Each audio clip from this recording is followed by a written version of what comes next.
judíos que ha nacido. ¿Ok? Ellos sabían que había nacido. Esos sabios del oriente sabían que ya había nacido el rey de los Yahudim, el rey de los judíos. ¿Ok?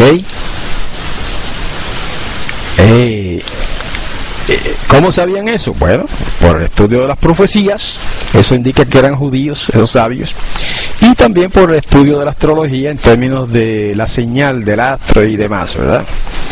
Ahora, fíjense que estos magos, estos astrólogos, que sería la traducción más correcta, llegaron directamente al lugar, o al menos cerca del lugar donde había nacido el Mesías, ¿verdad?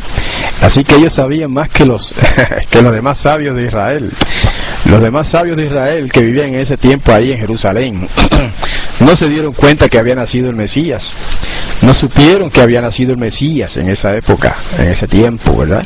Sin embargo, estos sabios tuvieron que venir de tierras lejanas, del oriente, probablemente de Babilonia y quién sabe si de la India, de otros lugares. El texto sagrado no dice de dónde eran, excepto de que eran del oriente, ¿verdad? Del este. Ellos sí lo sabían. Y si ellos lo sabían es porque había alguna información que llevaba a esa conclusión. Y esa información está en los escritos hebreos, en las escrituras hebreas, en lo que se llama ahora el Antiguo Testamento, y ellos pudieron determinar eso fácilmente porque eran estudiosos de las profecías y no estaban cegados por prejuicios religiosos o prejuicios teológicos, ¿verdad?, en los cuales estaban encerrados los rabinos de aquel tiempo en Jerusalén, en Israel. Ahora, fíjense cómo habría de ser anunciado, según la profecía, cómo habría de ser anunciado el Mesías. Hay una profecía también sobre eso.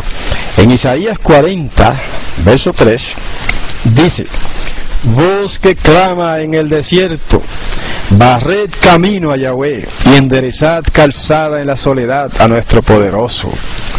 Ahí tenemos una profecía interesante.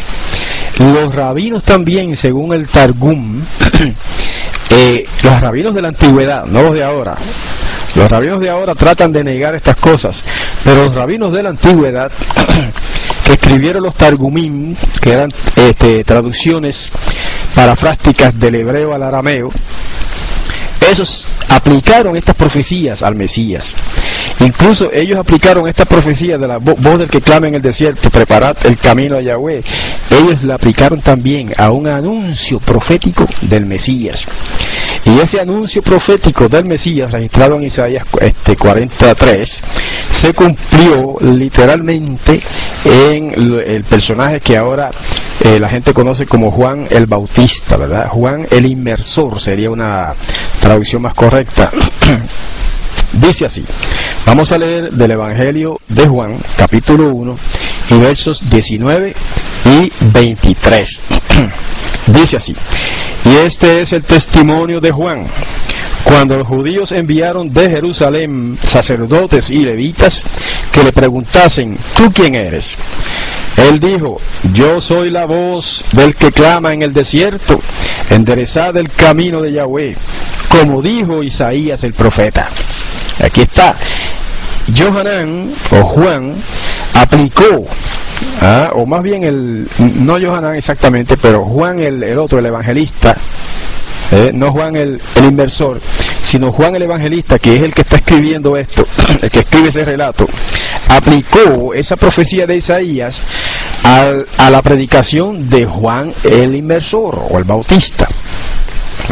Por eso dice: y este es el testimonio de Juan, cuando los judíos enviaron de Jerusalén sacerdotes y levitas que le preguntasen: ¿tú quién eres?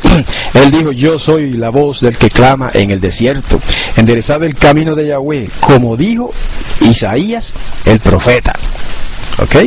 De manera que está claro entonces, por esa unión de esos dos pasajes, que en los tiempos de Yeshua, cuando los discípulos de Yeshua escribieron sus libros, tenían claro que esas profecías eran relativas al Mesías. Y no solamente ellos entendieron eso, los rabinos antiguos, antes que ellos, entendieron que todas esas profecías se refieren al Mesías. Obviamente hay muchas profecías más, estas no son las únicas, hemos tocado solamente la superficie del cuadro profético sobre el Mesías, ¿verdad? Hay muchas más, muchos pasajes, comenzando desde Génesis, muchos pasajes que incluso los Targumim, que son obras judías, aplicaron al Mesías, incluso Génesis 3:15, etcétera, etcétera. Los Targumes o Targumim, en muchos pasajes que ni siquiera los cristianos aplican al Mesías, los judíos de la antigüedad aplicaban al Mesías. Pero uno de los pasajes más importantes, más claves, más fundamentales, que los rabinos de la antigüedad aplicaron al Mesías y que los rabinos ahora del tiempo moderno niegan que se refiere al Mesías, es el pasaje de Isaías 53, que lo vamos a considerar próximamente. Continuamos después de esta pausa.